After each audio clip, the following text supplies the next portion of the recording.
वंदे मातरम बच्चों।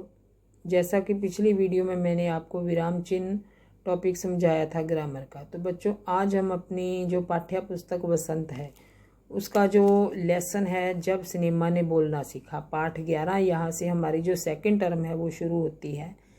तो अभी आज हम मैं लेसन आपको मैं समझाऊंगी, तो आप इसको ध्यानपूर्वक सुनेंगे, वीडियो को अच्छी तरह देखना, उसके बाद उसके प्रश्न उत्तर भी समझ लेना ध्यान से। हम जो कर रहे हैं लेसन है हमारा जब सिनेमा ने बोलना सीखा।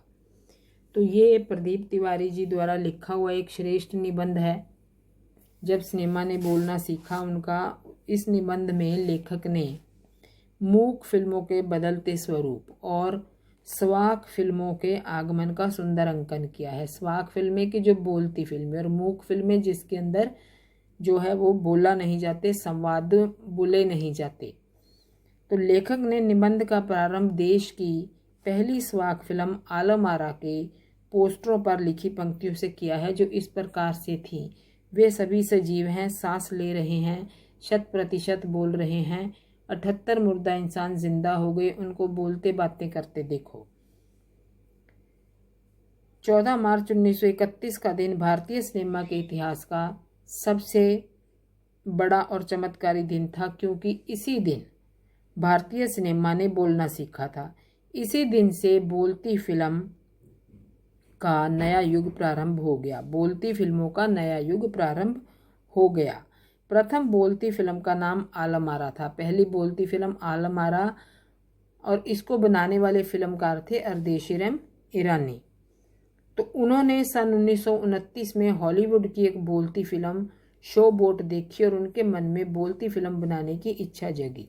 और इसका जो उन्होंने कहानी के लिए जिस नाटक को आधार बनाया वो एक पारसी नाटक था, जिसको उन्होंने अपनी फिल्म की पटकथा का आधार बनाया, और उसके आधार पर उन्होंने अपनी इस फिल्म की कहानी लिखी। इस नाटक के कई गीत ज्यों के त्यों फिल्म में ले लिए गए। ज्यों के त्यों गाने जो थे वो उसमें ले लिए गए उसके अंदर, और उसका कोई गीतकार नहीं था, संगीतकार नहीं था। इन सब की शुरुआत होनी थी। उसमें फिल्म की शूटिंग हुई। आलम आरा का संगीत जो था उस समय डिस्क फॉर्म में रिकॉर्ड नहीं किया जा सका, और आलम आरा की शूटिंग रात में करने के कारण इसमें कृत्रिम प्रकाश की व्यवस्था की गई। कृत्रिम प्रकाश मतलब बनावटी प्रकाश करने की व्यवस्था की गई। यहीं से प्रकाश प्रणाली का प्रारंभ हुआ, जो बाद में फिल्म निर्माण का अति आवश्यक अंग बन गया। आलम आरा ने भविष्य को अनेक अभिनेता, निर्देशक और तकनीशियन तो दिए ही, अर्देशीर की कंपनी तक ने भारतीय सिनेमा के लिए 150 से अधिक मूक और लगभग 100 स्वाक फिल्में बनाई। तो अभी जो आलम आरा जो थी, इसके फिल्म में काम करने वाले प्रत्येक कलाकार अद्भुत और अनोखे थे। फिल्म की नायिका जुबैदा थी और इसके नायक थे विट्ठल। विट्ठल को उस समय का सबसे अधिक पारिश्रमिक लेने वाले अभिनेता माना जाता था। सबसे अधिक पारिश्रमिक लेने वाले मतलब कि जो सबसे अधिक मेहनताना लेते थे फिल्मों में काम करने का।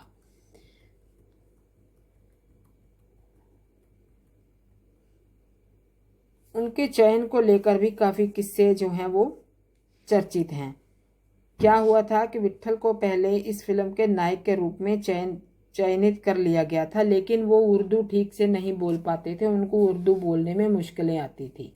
तो इसी कमी के कारण उनको हटाकर उनकी जगह पर महबूब को नायक बना दिया गया। इस बात से विट्ठल नाराज हो गए। उनको ये लगा भी ये उनका जो है अपमान है, तो अपना हक पाने के लिए उन्होंने मुकदमा दायर कर दिया। और मुकदमा दायर उन्होंने कर दिया तो उनका मुकदमा उस समय के मशहूर वकील मोहम्मद अली जिन्ना ने लड़ा,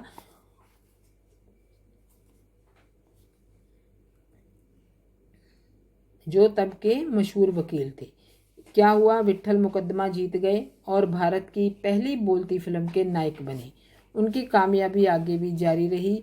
मराठी और हिंदी फिल्मों में वे लंबे समय तक नायक और स्टंटमैन के रूप में सक्रिय रहे। इसके अलावा आलम आरा में सोहराब मोदी, पृथ्वीराज कपूर, याकूब और जगदीश सेठी जैसे अभिनेता भी मौजूद रहे और आगे चलकर जो फिल्म उद्योग के प्रमुख स्तंभ बने कि इन लोगों ने फिल्म उद्योग को आगे बढ़ाने में बहुत योगदान दिया। और पृथ्वीराज कपूर जी का तो पूरा परिवार ही अभी इसी प्रोफेशन में लगा हुआ है। अभी जैसे जितने भी कपूर, ये आप इनकी फैमिली से राज कपूर, उसके बाद ऋषि कपूर, शशि कपूर, ये सब जो हैं पृथ्वीराज कपूर के इन्हीं के खानदान से फिल्मों में आए।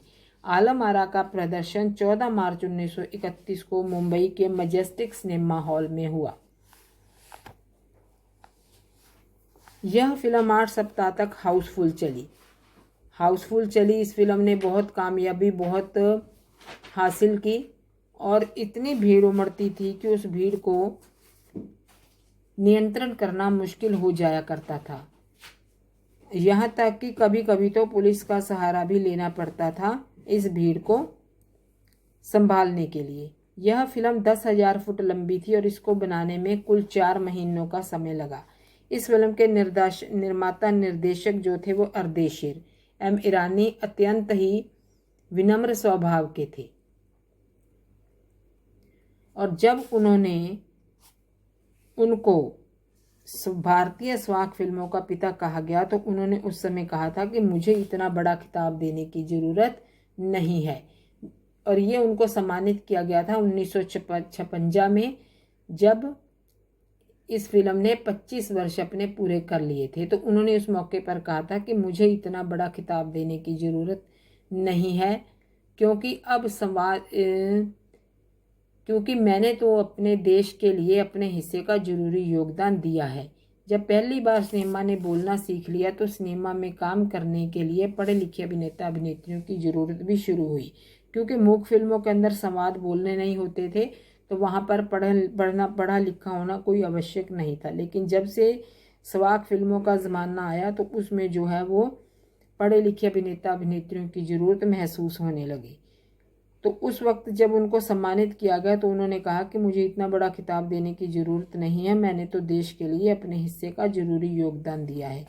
आलम आरा के प्रदर्शन के बाद से गायक अभिनेता, जो गायक भी थे, पार्श्व गायक, जो प्लेबैक सिंगर जिनको हम कहते हैं कि पीछे जो गाते कोई और हैं लेकिन पर्दे पर जो है अभिनेता या अभिनेत्रियाँ उनकी जो है हमें सिर्फ उसके साथ उनकी लिपसिंग होती है। तो गायक अभिनेता बड़े पर्दे पर दिखाई देने लगे। सिनेमा में देह और तकनीक की भाषा के स्थान पर सामान्य जन में प्रचलित भाषाओं का एक नवीन युग प्रारंभ हो गया।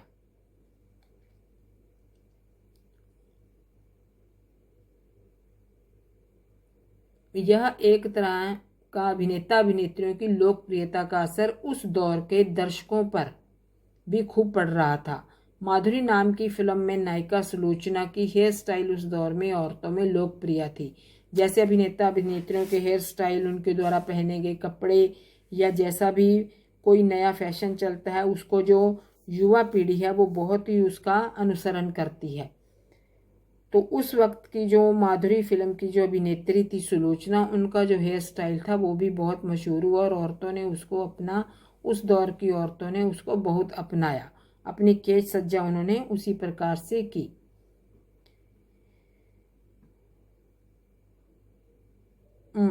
उसके बाद क्या हुआ कि अर्देशीर ईरानी को फिल्मों में भारतीयों के अलावा ईरानी कलाकारों ने भी अभिनय किया था। अर्देशीर ईरानी की जो फिल्में थी, जो इन्होंने फिल्में बनाई, उसमें ईरानी कलाकारों ने भी अभिनय किया था और स्वयं आलम आरा भारत के अलावा श्रीलंका, बर्मा और पश्चिम एशिया में पसंद की गई। भारतीय सिनेमा के जनक फाल्के को स्वाक सिनेमा के जनक अर्देशीर ईरानी की उपलब्धि को अपनाना ही था, क्योंकि वहाँ से सिनेमा का एक नया दौर शुरू हो गया था, एक नया युग शुरू हो गया था कि अब जो हैं वो फिल्में, बोलती फिल्में बननी शुरू हो गई थी। तो बच्चों ये पाठ आपको समझ में आ गया होगा। अब मैं आपको इसके प्रश्न उत्तर समझा देती हूँ। पहला प्रश्न है, जब पहली बोलती फिल्म प्रदर्शित हुई तो उसके पोस्टरों पर कौन से वाक्य छापे गए? उस फिल्म में कितने चेहरे थे स्पष्ट कीजिए। बच्चों जहाँ पाठ शुरू हो रहा है वहाँ स्टार्टिंग में ही इसका उत्तर हमें मिल जाएगा कि जब पहली बोलती फिल्म प्रदर्शित हुई तो उसके पोस्टरों पर लिखा था ये सभी सजीव हैं, सांस ले रहे हैं, 100% बोल रहे हैं। 78 मुर्दा इंसान जिंदा हो गए, उनको बोलते बातें करते देखो। हाँ, पोस्टर पढ़कर ये स्पष्ट रूप से बताया जा सकता है कि प्रथम स्वाक फिल्म में 78 चेहरे थे। दूसरा प्रश्न है, पहला बोलता सिनेमा बनाने के लिए फिल्मकार अर्देशीर एम ईरानी को प्रेरणा कहाँ से मिली? उन्होंने आलम आरा फिल्म के लिए आधार कहाँ से लिया? विचार व्यक्त कीजिए। तो पहला बोलता सिनेमा बनाने के लिए अर्देशीर एम ईरानी को प्रेरणा सन 1929 में उन्होंने एक हॉलीवुड की फिल्म देखी, शो बोट, जो बोलती फिल्म थी। उस फिल्म से उनको प्रेरणा मिली और उनके मन में भी एक बोलती फिल्म बनाने की इच्छा जागृत हुई। अर्देशीर ने पारसी रंगमंच के लोकप्रिय नाटक को अपनी फिल्म की पटकथा का आधार बनाया। पटकथा का अर्थ होता है कि फिल्म की कहानी, फिल्म की स्टोरी।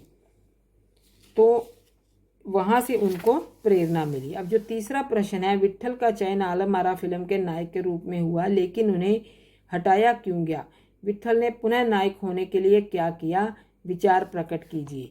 तो विट्ठल का चयन पहले आलम आरा के नायक के रूप में हुआ, लेकिन बाद में उनको इसलिए हटा दिया गया क्योंकि उनको उर्दू बोलने में मुश्किल आती थी। वो उर्दू भाषा सही तरीके से नहीं बोल पाते थे।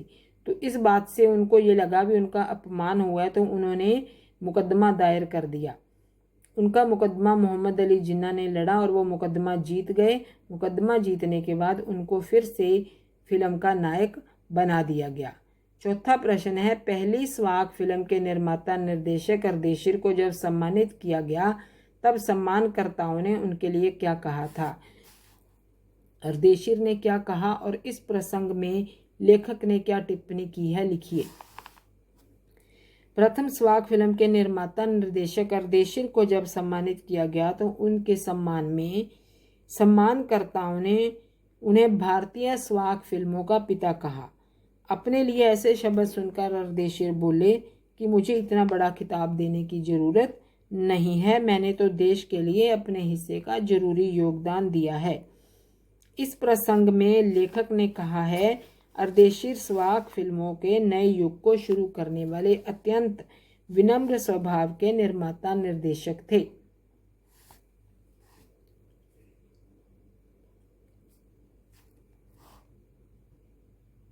वह भारतीय संस्कृति और गौरव का सम्मान करते थे। वह देश सेवा को ही सबसे बड़ी सेवा मानते थे। इसीलिए मिलने वाले पुरस्कार को वह देश के लिए आवश्यक योगदान मानते थे। तो बच्चों, इसके बाद है इस पाठ में जो भाषा की बात है उसमें हम देखते हैं कि पहला जो है प्रश्न, स्वाक शब्द वाक के पहले स लगाने से बना है। स उपसर्ग से कई शब्द बनते हैं। निम्नलिखित शब्दों के साथ स का उपसर्ग की भांति प्रयोग करके शब्द बनाएं और शब्दार्थ में होने वाले परिवर्तन को बताएं। अब जैसे हित, हित में हित का है के लिए, और अगर हम इसके साथ स लगा के शब्द बन जाएगा सहित। सहित हो गया के साथ। इसी प्रकार परिवार, और ये स उपसर्ग जब हम इसके साथ लगा देंगे ये शब्द बन जाएगा सपरिवार, परिवार सहित। ऐसे ही विनय, विनय विनय का अर्थ होता है नम्रता, और अगर हम इसके साथ स लगा देते हैं तो सविनय। सविनय मतलब नम्रता के साथ। इसी प्रकार सचित्र, सबल, ससम्मान। तो इसके बाद आगे हमें जो दिया है कि उपसर्ग और प्रत्यय दोनों ही शब्दांश होते हैं, शब्दों के अंश। वाक्य में इनका अकेला प्रयोग नहीं होता।